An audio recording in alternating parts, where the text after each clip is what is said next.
Bonjour Ndeko. Bonjour Malaboka. Se présenter Liboso ya caméra na biso, on a suivi presque partout dans le monde entier. Bandeko balandi baolanda yo partout na mokili mobimba. Soki ko se présenter. Je suis Hervé Matata, le coordinateur de la résistance Tchangou. Oyo asili pena monter na résistance na Tchangou. Alors à propos ya makambo oyo ezoleka ya Jean-Marc Kabundelo s'est retrouvé na kati ya prison centrale à Makala. Bino ba combattant ya décidé nini bokoyi koloba. Oui, Tolobi dans un combat autobundi trop pour installer, pour instaurer la démocratie dans la Mboka. En tout cas, tu as vraiment pour saper la démocratie. Oyo biso kundeli, oyo tamisi makili ba tendele, oyo ba côté le cimetière. Donc bisika ba ndeko Thérèse Kapangala bazali, bisika ba ndeko ba Rosimike bazali, tu vas komona makambo ko salama et pour les bisabango, donc le Christian pour voir. Alors, ndeko Jean-Marc Kabundelo d'abord aza congolais. Au-delà des appartenances politiques, à congolais, et puis il faut dire que justice est impartiale. Justice c'est le Oyo, ils ont établi l'équilibre dans la société. Jean-Marc Kabundelo, député de son État, avec toutes ses immunités, Tanguy va cheminer dans le de manière de violation. Donc cette manière de faire, dérive dictatoriale du régime. Vous allez comprendre que le régime Oyo a banni qu'on procédé de manière il y a Kala Otobo et Rabat de Kabila. Yango ana ba mettre en plan on va faire taire l'opinion et surtout qu'il y a la liberté d'opinion, la liberté d'expression est garantie. Les Jean-Marc Kabundelo na maloba ya pamba ba ko cheminer le rôle colère pour monter dans makati makala. Donc toni to loba boyo le régime Oyo to moni que commis na insuffisance nango la siba ma limite nango nde biso toni que régime Oyo ezali banda boyo ko lobi président Eli Martin Fayulu asengaki alobaki apesaki ordre que va libérer Ndeko Jimmy Titenge, va libérer Ndeko Jean-Marc Kabundelo. Parce que tu sais que alobaki que non akokanga jamais mutu oyo akolobela mabe na ye parce que azali que le perti. Mais le loko lobabo okanga Jean-Marc Kabundelo Jimmy Titenge pour critiquer mabe na ye et ça déjà contradictoire na makambo ya lobaki. Donc nous voulons que la démocratie que nous posons to sengi batika bandeko wana parce que Jean-Marc Kabundelo azali congolais lokola congolais nyonso. Les comédiens, les journalistes, les députés, nous mettre en garde les députés, les députés, pour les députés, car la IDPS, ça veut dire que Franck Dion va gagner la militaire qui est bolo, de marcher, de la revendication, vous voyez bien très bien. Mais le commis IDPS, Jean-Marc Kabundelo. Est-ce que na sima arrestation ya Jean-Marc Kabundelo, c'est un secret moko ça na sewana? Oui, à sa fille sa maison, c'est-à-dire que bayebi que Jean-Marc Kabundelo a bimi la maison wana à kopanza secret. Et deuxième chose, Jean-Marc Kabundelo Nenga Outi ko se désolidariser na bangwana à sali parti politique, c'est déjà une frange ya bato ya IDPS pour autant pour la naïba. Donc ça dit à sali scission. Et puis troisièmement, bazo banga alliance future, il y a Jean-Marc Kabundelo na quelques acteurs et opposition. Donc yango wana moni, il faut l'éliminer, l'incarcérer de manière illégale, de manière inconstitutionnelle pour qu'il va effacer l'opinion na ye et la suivi de la société.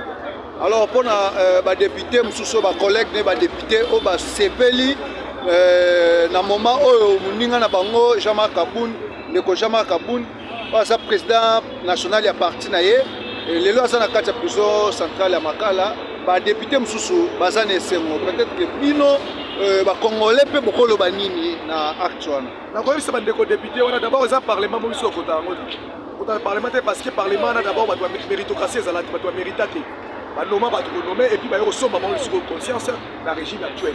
Vous dites très bien.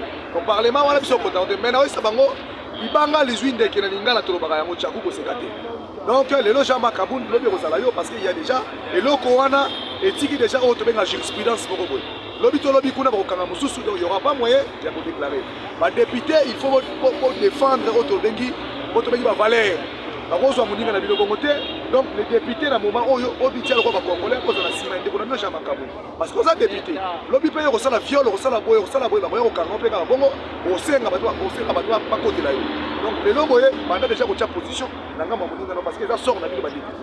Donc il Kamboul na lobby na mukuse, il banga les 8 chakou, dès que vous sécatez parce que lobby paye au salaire.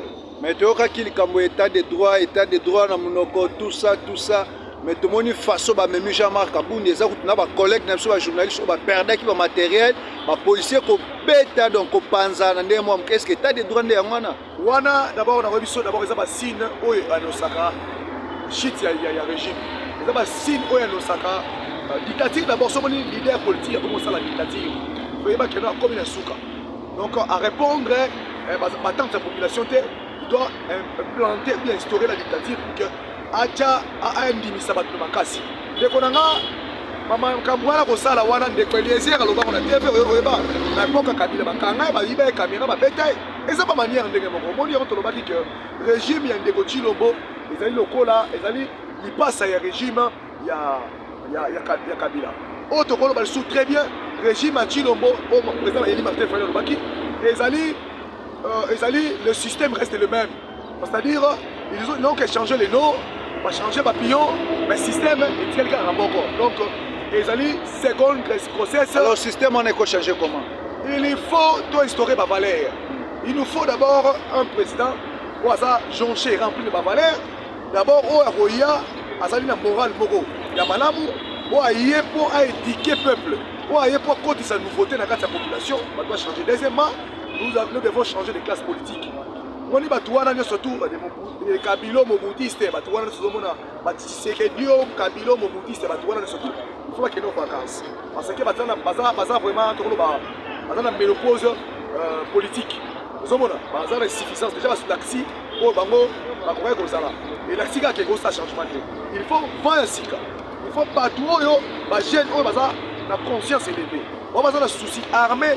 Na esprit ya patriotisme oyo baza pena mpona koya mpona bavaleur bakamata mosuku poste nasengi bandeko na bajeune nyonso oyo bazosoutenir badictateur oyo bazosoutenir barégime oyo nyonso mabe likolo lokosa mbongo ndeko kozwa conscience kozonga na nzela ya malamu. Nous n'avons qu'un seul pays, le pays kaka moko yango Congo, et nous la jeunesse nous sommes l'espoir du pays. Alors biso faut tozwa ta conscience mpona ete tokamata boka na biso tozomisa na bon chéri. Ndeko Hervé yo ozali cadre na kati ya ECD oyo ezali parti ya président Martin Fayulu. Est-ce que na 2023 nani oyo ko préféré akoma mokonzi ya mboka oyo akama mboka? Mais muta kokamba mboka oyo na préféré d'abord na pesi critérium. Donc mboka na mona na kolinga muta azali ba valeur malamu, muta maboko pembe. Muta ayiba mbongo mboka te, muta travailler na ba régime ya mabete oyo assassinat démocratie te oyo abomisa bato te. Est-ce que ceux qui Touana ils ont des présidents Eli Martin Fayulu. Donc le président Eli Martin Fayulu a mutu oyo azali habilité, azali vraiment armé pour rendre dignité à peuple congolais. Est-ce que ça si pose d'accord que ce président Fayulu a su beaucoup de mboka oyo a dirigé mboka vraiment bien? Alors nous avons parce que les autres tout le monde a même ataba faillite mususu mutu akoya ne bandeli ça bien mais tout le monde a faillite oyo zo utaka na est to ebite makamwana soki utaka wapi na lobi ndeko na ngai nous avons d'abord nous au moins pouvoir nyo so ça la malamu d'abord en avant-plan faut baza na projet moko de société mais bien concis préconcis pour mettre en place. C'est pas le cas avec ces régimes nous sommes déjà décidé, nous avons un outil les 13 valeurs de décider sur autant yango on comprend que non de gérer beaucoup de valeurs voilà. Donc ma valeur on a 13 oyo et ça la carte ya charte na biso décider yango ne to gérer beaucoup. Et deuxième chose, le président Eli Martin Fayulu besoin d'un comportement naïf. Un homme national, patriote, à se défendre beaucoup de citoyens. Malgré ma peine, ma promesse, à la vice-président de la République, ma benga, ma Museveni, ma Kota Makambouana, ma Alpha Condé, ma benga, ma dit que non comme vice-président. En répondant à ma mission permanente, quand il y a vice-président de la constitution de la radio. Donc je ne suis pas là pour le poste. Biso Lingito, il y a un peu de sika. Et moi, si tu as la carte à Congo, 2 ans c'est trop, vous aurez déjà des changements. Et les changements, c'est Martin Fayulu. C'est pas pour rien. Félix Tshisekedi de l'Ouest clairement, la Genève, les changements, c'est Martin Fayulu. Il savait de quoi. Aïe bien, Boyoki des retraites de l'Imoukou dans le Bango.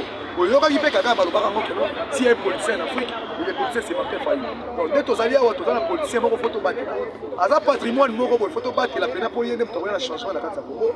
Pour Bissonio, surtout, totalement, madame, développement et puis changement. Et c'est sûr que l'élection en 2023 est allée. D'abord, le boycott des élections, ce n'est pas un paradigme ou bien un concept décidé. Nous sommes pour la mission de boycotter l'élection. Mais dans le élection ou pas, le régime Oyo, il faut qu'il y ait Bisaka et qu'il y ait Ibada. Malgré les comptes, Zeni, ya moyibi malgré les décors plantés coup constitutionnel ya moyibi biso to lobi clairement bacha ata noko na bango na coup constitutionnel ata tata mwasi niveau ya seni biso lobi to kokende élection wana to kokende ezali élection oyo peuple a s'exprimer oyo akoya s'aventurer ya luka ayiba résultat peuple et peuple déjà a servi na 1964 pour comparer la route na bato ya ndenge ndeko Hervé tokomi na suka est-ce que yo pe okopostuler peut-être la députation provinciale na 2023? Oui nazali candidat parce que nazali candidat nazo remplir ba formalité nyonso tout et puis na kati ya politique on ne peut pas laisser les autres vivre très bien ezali ambition na biso politique na kozala candidat 2023. Ceux qui ont remporté victoire na yo na 2023 comme candidat député provincial projet na yo ekozani na pouvoir na oyo kozwa peut-être que na natif ya masina bana masina oyo sala na bango y compris na chango mobile. Le jour à venir, vous voyez, par exemple, les projets basés sur l'urbanisation de la ville de Kinshasa. Et puis l'assainissement de la ville. Donc, le projet, qui les a foutus, qui les a mal construits, il faut qu'il y ait un projet à 50 ans. Alors, avec le temps, ceux qui peuvent taper si confiance, de mettre vraiment de manière intellectuelle, de proposer à moi, et ceux qui est écrit, de manière à bien observer. Moya suka peut-être que pour nous s'adresser na bandeko balandi surtout surtout ba combattants ba militants penza ya SID et ya Lamuka au Orlando penza partout dans le monde entier. Oui, dans le bibo et bandeko liso likola liso a déjà lancé opération Kiyungulu. Opération Kiyungulu. Opération Kiyungulu. Opération Kiyungulu, c'est-à-dire que nos motori ba biso makolo ya zaki. Kiyungulu to koyungu la sanité to kwaki to zuwa malamu. C'est-à-dire ba yeba ke biso nyo solo to liso likola liso. Et seule manière de servir Mboka, il faut servir le solo. Les Congolais nyons sont baïba qui est dans la minute régime oyo et l'activité déjà insuffisance d'abord, l'activité à limite d'abord, l'activité compétence alors ton limite to changer ma camou et pour la changer ma camou c'est que na biso tous à la biso nyons sur la cima. Il y a président Martin Fayulu parce que tu sentir que non azat constant, azat maboko pembe dit jusque là, il dit que azat la confiance à peuple, il garde toujours la confiance et les contrats sociaux entre lui et le peuple est respecté. Donc hier il faut toujours que c'est confiance pour que tu changes ma camou. Il y a des fois la changement. Merci Ndeko Hervé. Merci.